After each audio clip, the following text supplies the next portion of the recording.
How competitive is the country in attracting foreign direct investments? Investments which will create jobs to guarantee inclusive growth. Now, is there a need to amend restrictive economic provisions of the Constitution for the flow of foreign capital in the Philippines? Is the decision of the House to pursue amendments the right course? Joining us tonight on News Live is Ms. Malu Tequia, one of the country's top political analysts and strategists. Good evening, ma'am, and welcome to News Live. Good evening, Robert. Ma'am, to start us off, is it urgent for Congress to push amendments of restrictive economic provisions of the Constitution?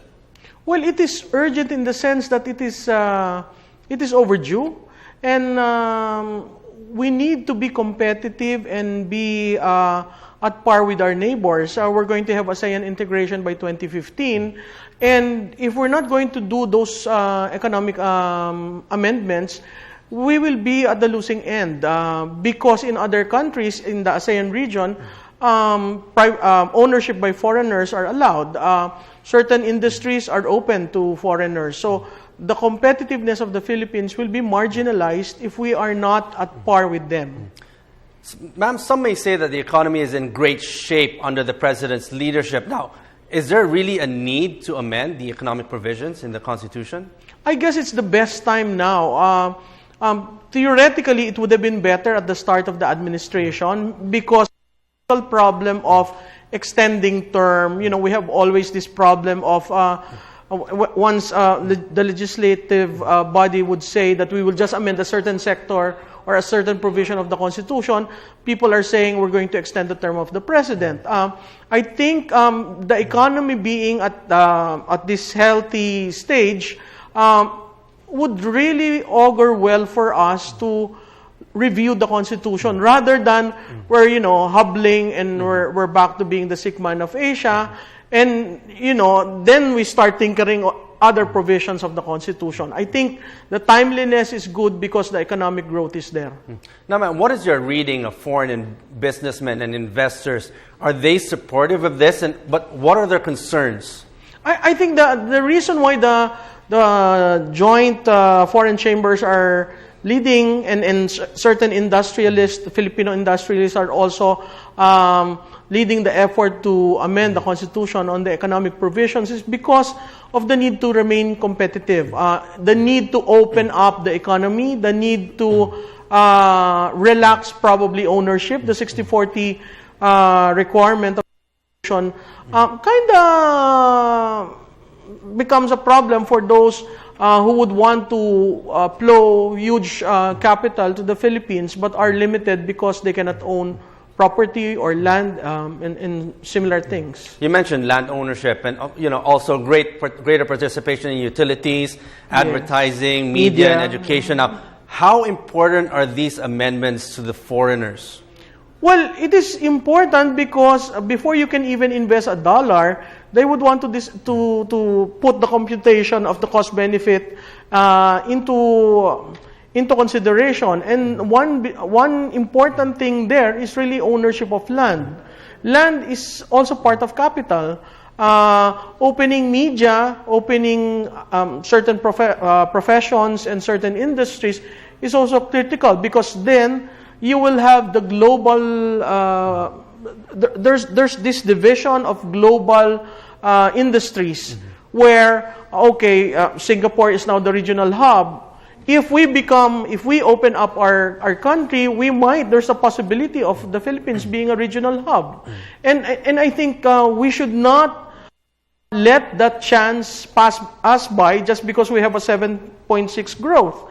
I think it is also urgent because we need to have jobs that are needed by the economy. Right now, the jobs that we need are not there. There is not much local industrialists who would want to, plug in all their money into one industry because they cannot really handle that all by themselves. So going joint ventures are the in thing these days. But more than that is the sustainability of investment. If you are able to invest only a certain percentage of your investable funds and you can recover only, like, say, 30% just because of the restrictions of the Constitution, then we are not competitive at all. In relation to this, if you review the numbers, the Philippine rate of foreign investment flows is way behind our ASEAN neighbors. Yes. Now, what other factors do you think affects this?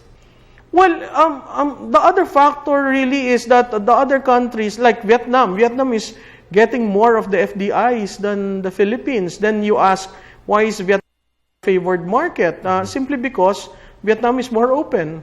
I guess that's you have to adjust to the needs of the time. The needs of the time says being protectionist may not be the way to go. And when you talk of the demographic sweet tooth that was cited a while ago, really you will come to a certain point in time that we will have more people needing work. And the only way to do that is to open up the economy and allow foreign capitalists to come in and have more work in the Philippines. Ma'am, today a record 45 billion peso investment of EU countries was presented to media, the construction of the second offshore glass platform facility for Malampaya. Now, all because of the President's leadership of reforms. Now, why not just pass key bills pending in Congress which will sustain the entry of foreign investments instead of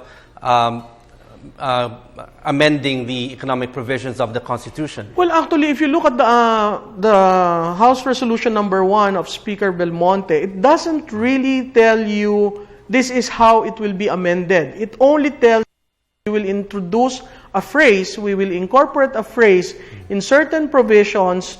The phrase says, as may be provided by law. So technically, it will go back to Congress. The enabling law will still pass through Congress. It's just that we're agreeing, in terms of national agenda setting, that these are the priority provisions that need to be amended. And if you look at the resolution, it really just identifies 3 or 4, and there is no political provision. It only limits to ownership and opening certain industries in the country. Ma'am, you mentioned that this is the right time, but some may say that, is it really the right time to amend these kinds of provisions in the Constitution with some issues hounding Congress and even the Senate at this time? What are the safety nets that are in place? The Senate and the House of Representatives will always have their political problems. I mean, if you go by the history of that institution, it has always been sullied by several issues regarding deportment and projects. But this time, I think they will have to rise up to the challenge that this is an urgent task, and it is not some say it's just an easy task. I would say it's not, because you also have the Bangsamoro basic law that is being passed. So really, the safety nets that have to be in place would depend on the leadership. I have been informed that Speaker Belmonte and Majority Floor Leader Boyet Gonzales were saying that they will not allow any discussion on the political provisions. The Senate, I think, will just wait, because essentially the Senate's constituency is national. So if the House is able to pass this resolution, the Senate will just agree 3/4 vote, and then it goes to the COMELEC for a plebiscite. It actually bypasses. It's a strategy that bypasses the President. Ma'am, with this, what is your reading on this? Will the President support the charter change at this time? I think his present statement about it is just right, since if you end up supporting it and you're not sure really whether it will go to the political side of it, be misconstrued as really pushing for term extension. The fact that he is saying that this is entirely Congress game shows to everyone that he is not using his political capital to push for it. I think Congress by itself will have to really muster the will to get it done, apart from the President intervening.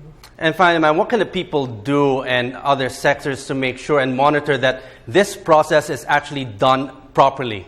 I think the people should be aware that there is this effort to amend the economic provisions of the Constitution. The people should try to understand what are these provisions, and they should actually be very active in the process so that it's really we are doing this so that the entire population would have a say in the future of this country. The future Filipinos will have jobs. I think they have to be engaged, despite the fact that you have an institution which is so damaged, the House and the Senate. It still has a task to do. One task of that, one key task is the amendment of the Constitution. Okay, on that note, thank you very much for joining us here tonight at News Live. That was Ms. Malu Tequia, one of the country's top political strategists and analysts. Thank you, ma'am. Thank you.